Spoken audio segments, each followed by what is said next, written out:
Narkoba sudah menyediakan waktu untuk saya berbincang santai dengan dua orang rekan saya. Dan kali ini dalam Gerbang Salam-Salimku, saya ditemani oleh dua orang narasumber, yaitu Bapak Letkol Arnet Mawardi. Beliau Komandan Kodim 0826. Assalamualaikum Bapak. Waalaikumsalam warahmatullahi wabarakatuh. Sehat-sehat saja. Alhamdulillah bil khair. Harus ya? Selalu. Semangat pagi. Harus itu. Dan yang kedua adalah yang sudah tidak asing lagi untuk teman-teman Pamekasan dan juga teman-teman media Pamekasan, yaitu Munhari Barel MPD. Assalamualaikum Kak. Tetap saya panggil Kak aja ya? Kakak saja. Karena tiap harinya kan Kak. Ya. Ini Kak Munhari ini kalau dipanggil Pak, dia langsung protes. Oh, kok dipanggil Pak sih? Apa aku sudah terlalu tua? Katanya seperti itu. Ya. Kalau sama Dadem aja panggil Pak. Om seperti itu ya? Om. Om. Lebih tua dong? Berada. Oke. Gini Pak, masyarakat Pamekasan cukup berterima kasih dengan gebrakan yang kemarin ini. Iya. Dan terutama kemarin banyak sekali kan gebrakan-gebrakan yang dilakukan oleh Kodim 0826 Pamekasan, bukan hanya untuk swasembada pangan saja, tapi juga tentang penggerbekan bandar narkoba dan juga para pemakainya. Sehingga memang kelihatan sekali bahwa TNI ini memang harus mengawal semuanya, harus mengamankan untuk keamanan NKRI. Nah, untuk ke depan ini bagaimana untuk 0826 Pamekasan ini Pak? Baik, terima kasih. Jadi begini, penggerebekan yang kita lakukan ini memang kita lakukan dalam rangka juga pertama memang membantu kepolisian dalam menegakkan Kamtipmas. Tetapi kalau kita berpikirnya, kita lebih berpikir pada pendekatan pertahanan nasional atau pertahanan negara ya. Karena apa? Kita ketahui bahwa saat ini namanya narkoba ini sudah merupakan ancaman lah ya, sudah merupakan situasi ancaman bagi yang memang ya, tingkatannya itu tingkat ancaman nyata yang potensial untuk bisa menjatuhkan atau memecah belah juga ya. Ya, merusak generasi muda terutama. Nah, itulah kita melihat bahwa generasi muda ini kan generasi yang potensial. Sementara yang menjadi inceran atau menjadi korban-korban narkoba ini kan kebanyakan anak-anak muda atau paling tidak pemuda lah ya, dalam arti pemuda. Nah, sementara para pemuda ini kan potensi masa depan Indonesia, masa depan bangsa ini.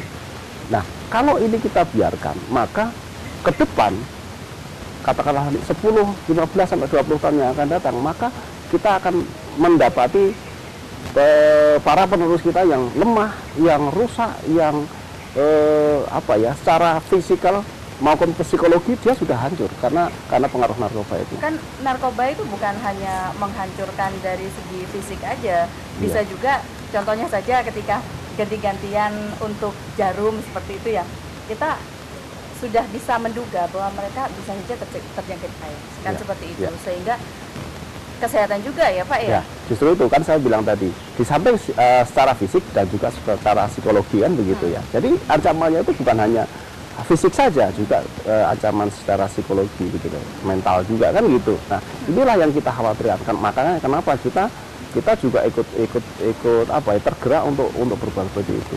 Karena gitu. Karena memang salah satu bentuk penjajahan yang nyata tetapi tidak terlihat itu adalah makhluk halus yang mungkin datangnya dirasain. Betul. Tapi dia nggak kelihatan. Jadi memang seperti yang kita digambarkan oleh Kepala Staf Angkatan Darat, dan kita tindak lanjuti ke bawah, ke sekolah-sekolah, ke perguruan tinggi, ke SMA, ke SMP, bahkan sampai SD, tentang adanya ancaman proxy war. Itu adalah perang di mana tanpa bentuk gitu ya, dan dia menyeluruh ke setiap lini ya, lapisan masyarakat dan setiap komponen, baik itu ideologi, politik dan sebagainya, termasuk di dalamnya melalui narkoba tadi itu. Nah, ini kita masih berbicara tentang narkoba walaupun tema kita adalah pemantapan swasembada pangan karena memang percuma saja swasembada pangannya kita mantap tapi narkobanya masuk kan, seperti itu ya. Nah, untuk masalah narkoba, apakah itu juga diagendakan masuk ke sekolah-sekolah untuk ininya antisipasinya? Tentunya kalau itu mungkin lebih domainnya nanti ke polisi ya, kepolisian. Tapi kita siap kok mendukung. Paling Untuk tidak begini, kerjasamanya? kerjasama selalu. Kita kan gini, Kodim ini selalu mendukung kegiatan yang dilakukan oleh kepolisian, aparat kepolisian dalam penegakan hukum maupun dalam ketertiban dan keamanan, termasuk dalam narkoba ini.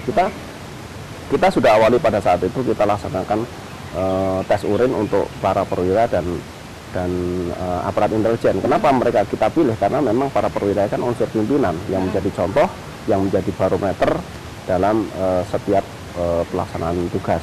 Kemudian kenapa aparat intel? Karena aparat intel juga kita harus bersihkan dulu aparat penegak kita ya yang di dalam kita sendiri gitu loh. Jangan sampai kita ngambil tapi sebenarnya kita sendiri seperti itu. Nah, nanti kita tindak lanjuti ke anggota, kita juga akan cek urin semuanya dalam rangka antisipasi narkoba. Nah, ini adalah bentuk kerjasama kita dan nantinya kalau misalnya nanti paling tidak begini, saya dalam setiap kesempatan anggota saya turun ke sekolah-sekolah, di samping kita menggugah tentang wawasan kebangsaan, di situ juga kita bahas tentang bagaimana bahayanya narkoba. Karena itu erat kaitannya antara wawasan kebangsaan dengan narkoba juga gitu ya. Ketahanan nasional dengan narkoba itu kan sangat erat sekali. Gitu. Nah ini Kak Munhari ini, kebetulan kan kakak ini kan juga sehari-harinya sebagai dosen di salah satu perguruan tinggi dan juga swasta ya, bukan salah satu tapi dua ya, dua kan ya, dua perguruan tinggi yang ada di Kabupaten Pamekasan, dan beliau adalah dosen Fakultas Hukum dan FKIP. Sebenarnya memang nyambung ya Pak ya. Kalau berbicara tentang yang dibicarakan oleh Pak Dandim barusan tentang ketahanan nasionalnya seperti itu. Nah, menurut Anda ini, saya hanya berbicara dari segi seorang dosen, segi seorang pendidik. Pernahkah jenengan itu berpikir tentang mahasiswa Anda dari sekian ribu, berapa persen yang diperkirakan mereka sudah mencicipi nih makanan empuk itu? Kalau perkiraan itu kita tidak sampai sejauh sana. Cuma memang ya pertama tapi kan perkiraan banyak, itu tapi kan perkiraan itu bisa saja itu untuk antisipasi nih biar fakultas yang jenengan tangani itu tidak seperti itu kan, bisa jadi seperti itu. Pertama, saya sebagai warga Pamekasan ucapkan banyak terima kasih harus pada Bapak Mendim kita ini. Harus Peran beliau luar biasa selain ketahanan pangan untuk memberantas salah satu penyakit masyarakat yang narkoba. Ada hal menarik sebetulnya yang akhir-akhir ini diwacanakan untuk teman-teman aktivis Pamekasan. Ada wacana tes narkoba ketika seorang siswa mau masuk ke perguruan tinggi. Ini menarik. Ini di beberapa kampus kayaknya perlu kita tindak lanjuti. Terus misalnya ada wacana calon kepala desa harus bebas narkoba. Oh harus, menarik. Itu memang harus, karena kan banyak sekali terindikasi di sana kan. Harus dilakukan untuk mencegah. Iya. Selain tadi memang langkah preventif pencegahan ke tingkat sekolah, SMP, SMA itu harus dilakukan. Iya. Nah, peran masyarakat juga perlu saya pikir dilibatkan. Selain dosen, saya sebagai aktivis NGO. Nah itu kan juga banyak sekali ya Pak ya ini salah satunya bergerak di situ. Lakukan pembinaan, pemberdayaan kepada masyarakat. Jadi bukan cuma pengamatan ya? Betul. Enggak, kita tidak hanya pengamatan kan ngawasi, tapi kalau pembinaan kan berarti ada gerak. Pembinaan dan pemberdayaan. Sekali lagi kita ucapkan terima kasih Pak Dandim. Harus. Sama-sama warga Pamekasan. Iya. Lah ini Pak Dandim, kita sudah berbicara kan tentang narkoba dan juga seperti apa sih kita harusnya memberlakukan para muda-mudi di Kabupaten Pamekasan. Bahkan Kak Munhari barusan menyatakan bahwa bukan hanya untuk para pemakai dan juga bandarnya saja yang harus kita amati atau kita awasi seperti itu, tapi juga calon kepala desa yang kebetulan kan sebentar lagi nih kan ada pilkada serentak. Nah itu bagus sekali itu usulannya. Terus ada juga untuk calon siswa ataupun mahasiswa seperti itu. Oke.